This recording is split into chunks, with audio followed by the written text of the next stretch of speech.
वर्ष 1965 में हमारे देश में एक नारा दिया गया था और वो है जय जवान जय किसान। यानी उस समय का भारत जवान की हिम्मत और किसान की मेहनत पर टिका हुआ था। जवान और किसान दोनों ही अपनी मेहनत के लिए, अपने परिश्रम के लिए, अपने पसीने के लिए जाने जाते हैं और यही मेहनत उन्हें फिट बनाती है। इसलिए आपने कभी किसी जवान या किसी किसान को मोटापे का शिकार होते हुए कभी नहीं देखा होगा। लेकिन अब 60 साल के बाद भारत में लगभग 20 करोड़ लोग अनफिट हो चुके हैं, वो मोटापे का शिकार हैं। और धीरे धीरे जब आप अपने आसपास लोगों को देखते होंगे, बाजारों में और सड़कों पर, दफ्तरों में, तो आपको दिखता होगा बड़ी संख्या में आपको आजकल ऐसे लोग नजर आते हैं जो अनफिट हैं, जिनका वजन बढ़ा हुआ है और वो कुछ नहीं कर पा रहे।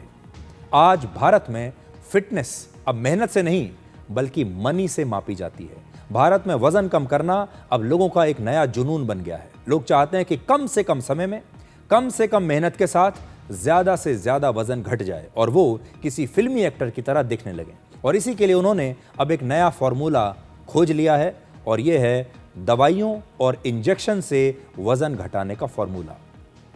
किसी जमाने में जिम जाने का ट्रेंड था, लोग जिम जाया करते थे, लेकिन अब इंजेक्शन का ट्रेंड है। अब लोग एक्सरसाइज नहीं करते बल्कि इंजेक्शन लेते हैं। आज किसी भी अच्छे जिम की फीस लगभग 1000 से 2000 रुपए प्रति महीने की है, लेकिन वही लोग अब दवाओं और इंजेक्शंस पर इससे 10 गुना ज्यादा पैसा खर्च करके वजन घटाना चाहते हैं। और एक नई खबर आज मैं आपको देने वाला हूं।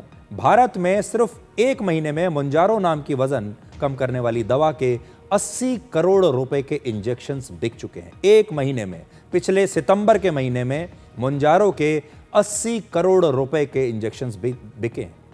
यानी मोटापा घटाना अब भारत में एक बहुत बड़ी इंडस्ट्री बन चुका है। अब भारत के लोग वजन घटाने वाले इंजेक्शंस के लिए हर महीने 14,000 से 27,000 रुपए तक खर्च कर रहे हैं।